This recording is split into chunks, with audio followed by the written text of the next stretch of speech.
Pemirsa sana, bagi kita yang masih hidup, apa yang terjadi di kehidupan alam kubur selalu menjadi membuat penasaran. Apalagi banyak hadis-hadis Nabi Shallallahu Alaihi Wasallam yang menceritakan alam kubur itu sifatnya personal. Apa yang akan dialami seseorang? Lalu bagaimana dengan kehidupan sosialnya? Misalnya, apakah nanti setelah memasuki alam kubur dan mendapati kenikmatan alam kubur, lalu apa yang dilakukan? Apakah arwah orang-orang yang mati itu di alam kubur bisa saling bertemu, berkunjung, saling ngobrol, menghabiskan waktu mereka, atau bahkan membicarakan orang-orang yang masih hidup yang mereka kenal? Ataukah tidak ada kehidupan sosial di alam kubur, sehingga orang-orang yang mendapatkan anugerah nikmat dari Allah Subhanahu wa Ta'ala lalu diistirahatkan sambil menunggu hari kiamat?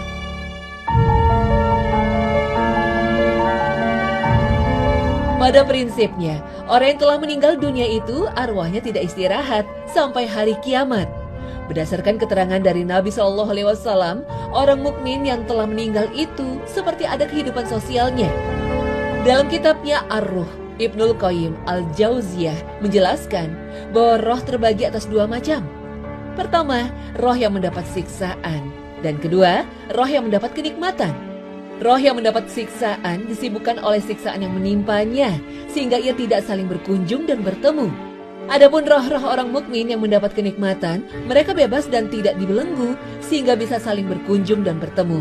Bahkan, mereka juga bisa saling mengingatkan apa yang pernah terjadi di dunia dan apa yang akan dialami para penghuni dunia lainnya. Setiap roh bersama pendampingnya yang menyerupai amalnya.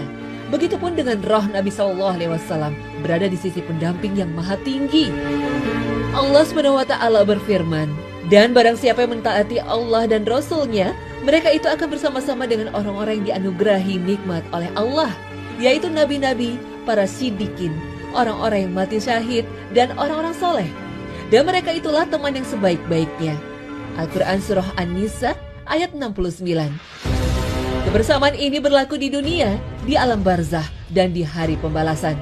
Pada tiga alam ini seseorang akan bersama orang lain yang dicintainya.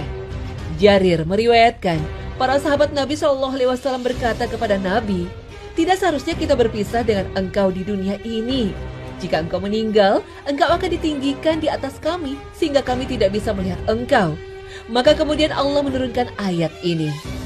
Dan barang siapa yang mentaati Allah dan Rasul-Nya, mereka itu akan bersama-sama dengan orang-orang yang dianugerahi nikmat oleh Allah, yaitu nabi-nabi, para siddiqin, orang-orang yang mati syahid, dan orang-orang soleh. Dan mereka itulah teman yang sebaik-baiknya. Al-Quran Surah An-Nisa ayat 69. Asy-Sya'bi menuturkan, ada seseorang dari kalangan Ansor yang menemui Nabi Shallallahu Alaihi Wasallam seraya menangis sesegukan.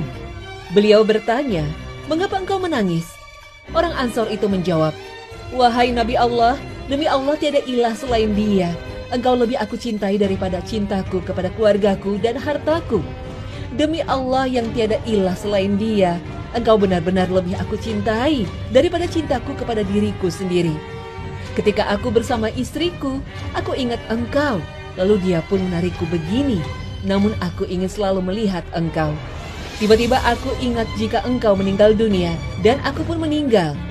Maka saat itulah aku pun sadar bahwa sekali-kali aku tidak bisa berkumpul dengan engkau, kecuali di dunia saja. Engkau akan ditinggikan di tempat para nabi, dan aku sadar bahwa sekiranya aku masuk surga, maka aku akan berada di tempat yang lebih rendah dari tempat engkau. Nabi Shallallahu Alaihi Wasallam tidak menanggapi perkataan orang Ansar itu, hingga turun ayat yang menjelaskan kebersamaan orang yang dicintai pada surah An-Nisa.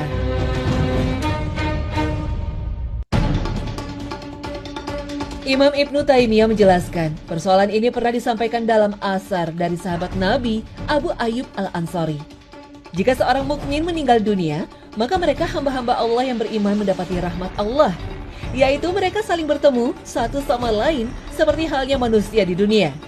Mereka saling menyambut dan bertanya satu sama lain. Ketika ada yang baru meninggal dan telah melewati fase pertanyaan alam kubur, maka arwah-arwah yang sudah lama mati saling membicarakan dan menyambut yang baru mati. Sebagian dari mereka berkata kepada sebagian yang lain, lihatlah saudara kalian itu. Dia sekarang bisa beristirahat dari kesedihan yang sangat dari kebisingan dunia. Mereka yang lama mati menyambut arwah yang baru mati, dan mereka bertanya kepada yang baru mati, Ngomong-ngomong, apa yang dikerjakan si A sekarang di dunia? Ngomong-ngomong, bagaimana kabar si perempuan itu? Apakah dia sudah menikah? Dan sebagainya. Dalam Musnad Imam Ahmad disebutkan hadis sahih dari Anas bin Malik radhiyallahu anhu, sesungguhnya amal perbuatan kalian yang masih hidup di dunia ini ditampilkan kepada kerabat-kerabat dan keluarga kalian yang telah mati. Jika amal perbuatan kalian itu bagus, maka mereka turut senang dan bahagia. Dan jika buruk, mereka berkata dan berdoa, "Ya Allah, ya Tuhanku, jangan Engkau cabut nyawa mereka, sehingga Engkau memberikan hidayah kepada mereka, seperti halnya kepada kami." Hadis ini menjelaskan, jika di antara kalian mengurus jenazah saudaranya, maka hendaklah memakaikannya dengan bagus. Sebab mereka akan dibangkitkan dengan kain kafan mereka, dan akan saling berkunjung di dalam kubur dengan kafan mereka.